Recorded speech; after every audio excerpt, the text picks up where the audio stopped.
আজকে কথা বলবো অনেক কমন একটা টপিক নিয়ে। বেসিক্যালি এটা একটা ছেলেদের প্রবলেম, যৌন রোগ জড়িত সমস্যা। এটা হচ্ছে দ্রুত বীর্যপাতের সমস্যা অথবা প্রি ম্যাচিউর ইজাকুলেশন নামে আমরা যেটাকে ইন্ট্রোডিউস করি।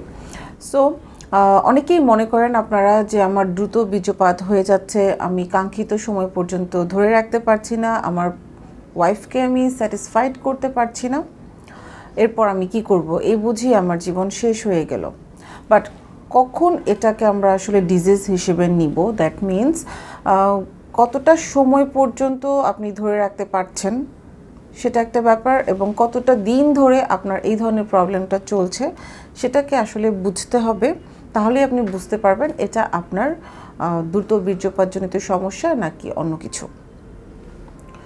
আমরা সাধারণত ডক্টররা বলি আপনি আপনার স্ত্রীর যৌনাঙ্গে আপনার যৌনাঙ্গ প্রবেশের 1 মিনিটের পূর্বেই যদি আপনার বীর্যপাত হয়ে যায় সেটাকে প্রিম্যাচিউর ইজাকুলেশন বা দ্রুত বীর্যপাত বলছি, কিংবা আপনি আপনার স্ত্রীর সাথে সহবাসের পূর্বে, দ্যাট মিন্স আপনি আপনার যৌনাঙ্গ ইন্ট্রোডিউস করার পূর্বেই যদি আপনার বীর্যপাত হয়ে যায়, দ্যাট মিন্স আপনার ওয়াইফের কাছে গেলেই যদি আপনার বীর্যপাত হয়ে যায়, সেক্ষেত্রে এটাকে আমরা বলবো প্রিম্যাচিউর ইজাকুলেশন অথবা দ্রুত বীর্যপাতের মতো সমস্যা। এই ধরনের সমস্যাগুলো যদি আপনার 6 মাস বা 6 মাসের অধিকতর সময় ধরে চলতে থাকে তাহলে এটাকে প্রিম্যাচিউর ইজাকুলেশন বলা যাবে।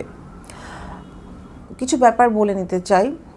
অনেকেই আছেন যারা আপনারা একটা লম্বা সময় পর পর দেখা যায় যে ইন্টারকোর্সের জন্য মিলিত হচ্ছেন, সেই ক্ষেত্রে কিন্তু প্রথমবার যখন আপনি মিলিত হচ্ছেন সেই ক্ষেত্রে আপনার দ্রুত বীর্যপাত হতেই পারে। অনেকেই আছেন যারা হয়তো বা স্ত্রী থেকে কিছুটা দূরে থাকেন, কাজের খাতিরে বা অন্যান্য কোনো কারণে হয়তো এক একজন এক এক শহরে থাকেন, সেই ক্ষেত্রে একটা সময় পরপর একটা হয়তো 2 সপ্তাহ বা 1 মাস পরপর আপনি আপনার সঙ্গিনীর সাথে মিলিত হচ্ছেন। সেই ক্ষেত্রে দেখা যেতে পারে যে আপনি যখনই আপনার সঙ্গিনীর কাছে যাচ্ছেন সেই ক্ষেত্রে কিন্তু প্রথমবার বা দ্বিতীয়বার পর্যন্ত আপনার এই ধরনের দ্রুত বীর্যপাতের মতো সমস্যাগুলো হতে পারে।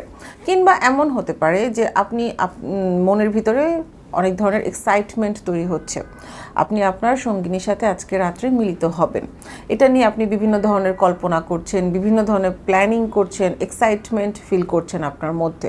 সো যখনই আপনি রাত্রেবেলা যখন আপনার সঙ্গিনীর কাছে যে মিলিত হলেন তখনই দেখা গেল যে আপনি নিজেকে স্যাটিসফাইড করার আগে বা আপনার ওয়াইফকে স্যাটিসফাইড করার আগে আপনার বীর্যপাত হয়ে যাচ্ছে। সো এই ধরনের জিনিসগুলো কিন্তু আমরা অনেক ক্ষেত্রেই নোটিস করি।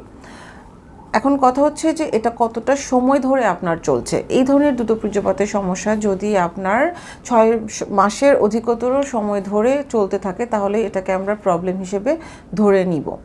এছাড়া অনেকগুলো কারণ কিন্তু আছে দ্রুত বীর্যপাত হওয়ার। প্রথমেই যেমন আমি বললাম যে ওভার এক্সাইটমেন্ট, প্ল্যানিং, এই জিনিসগুলো কিন্তু একটা কারণ হতে পারে। দ্বিতীয়ত হচ্ছে যেটা যে যদি আপনার শরীরে লম্বা সময় ধরে কোনো ধরনের ডিজিজ থাকে, দ্যাট মিন্স আপনার কিডনি রোগের সমস্যা, লিভারের সমস্যা, হার্টের সমস্যা, কিংবা আপনার হাইপার টেনশন বা ডায়াবেটিসের মতো সমস্যা যদি লম্বা সময় ধরে থেকে থাকে, আপনি মেডিসিন নিচ্ছেন, সেক্ষেত্রে এই ডিজিজগুলো ইটসেলফ যেমন একটা প্রবলেম হিসেবে কাজ করে, আবার আপনি বিভিন্ন ধরনের মেডিসিন খাচ্ছেন, সেগুলোও কিন্তু একটা সাইড ইফেক্ট হিসেবে আপনার বীর্যপাত দ্রুত হতে পারে। সেকেন্ড যেটা বলবো, যদি প্রিভিয়াসলি আপনার সেক্সুয়াল অ্যাসল্টের কোনো ধরনের হিস্ট্রি থাকে, অপ্রাপ্ত বয়সে যদি কেউ সেক্সুয়াল ইন্টারকোর্স শুরু করে থাকেন, এগুলোও কিন্তু অনেক বড় কারণ হিসেবে আমরা ধরে নিচ্ছি। এছাড়াও দেখা যায় যে আপনার যৌনাঙ্গে যদি কোনো ধরনের ইনফেকশন বা ইনফ্লামেশন থেকে থাকে, বিভিন্ন ধরনের ভাইরাস বা ব্যাকটেরিয়াল বা ফাঙ্গাল প্রদাহ থেকে থাকে, সেই ক্ষেত্রে কিন্তু দ্রুত বীর্যপাত হতে পারে, কারণ এগুলো আপনি যখন ইন্টারকোর্সে মিলিত হবেন তখন ব্যথা অনুভূত হওয়ার কারণে এই ধরনের প্রবলেমগুলো হয়। সো যে কারণেই হোক না কেন ট্রিটমেন্টটা আসলে ইম্পর্ট্যান্ট।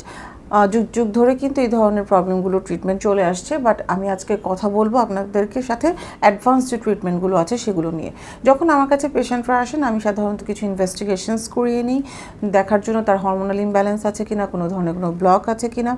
এরপর তার ভাইটালসগুলো আমরা দেখার পর যেটা করতে হয় সেটা হচ্ছে যে আমরা সাধারণত পেশেন্টকে কাউন্সেলিং করি প্রিম্যাচুর ইজাকুলেশনের জন্য, এবং আমরা কিছুটা ফুড সাপ্লিমেন্ট পেশেন্টকে দিয়ে থাকি, কারণ যদি এনার্জি না থাকে এই ধরনের প্রবলেমগুলো কিন্তু অনেক ক্ষেত্রেই আমরা দেখি। এবং অ্যাডভান্স যে ট্রিটমেন্টটা আপনার এই প্রিম্যাচুর ইজাকুলেশনের জন্য সেটা হচ্ছে যে আপনার পিআরপি থেরাপি বা আমরা পি শট বলে থাকি এটাকে। এক্ষেত্রে আমরা পেশেন্টের ব্লাড কালেকশন করার পর এটাকে সেন্ট্রিফিউজ করে হোয়াইট ব্লাডটা এবং রেড ব্লাডটা আলাদা করে নিচ্ছি, এবং এই যে হোয়াইট ব্লাডটা, এই হোয়াইট ব্লাডের মধ্যে প্রচুর পরিমাণে প্লেটলেট থাকে।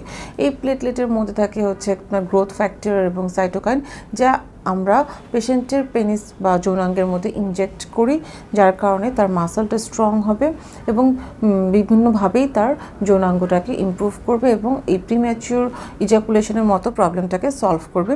তাছাড়া প্রয়োজন অনুযায়ী আমরা শক ওয়েভ থেরাপিও পেশেন্টকে দিচ্ছি। প্রিম্যাচুর ইজাকুলেশনের জন্য আরেকটা ইম্পর্টেন্ট ব্যাপার হচ্ছে কিছু এক্সারসাইজ। এই এক্সারসাইজগুলো আমাদের যে ফিজিওথেরাপিস্ট আছেন উনি পেশেন্টদেরকে শিখিয়ে দিবেন। এর মধ্যে ইম্পর্টেন্টগুলো হচ্ছে আপনার stop and start technique, women on the top technique, squeeze technique অথবা মিউচুয়াল মাস্টারবেশনের মতো বিভিন্ন ধরনের টেকনিকগুলো আছে, যেটা আসলে প্রিম্যাচুর ইজাকুলেশনটা হচ্ছে আপনার কিছুটা কাউন্সেলিং, কিছুটা এক্সারসাইজ, কিছুটা লাইফস্টাইল মডিফিকেশনস এবং আপনার কিছু অ্যাডভান্স ট্রিটমেন্টের মাধ্যমে সম্পূর্ণরূপে ট্রিটমেন্ট করে সারা সম্ভব।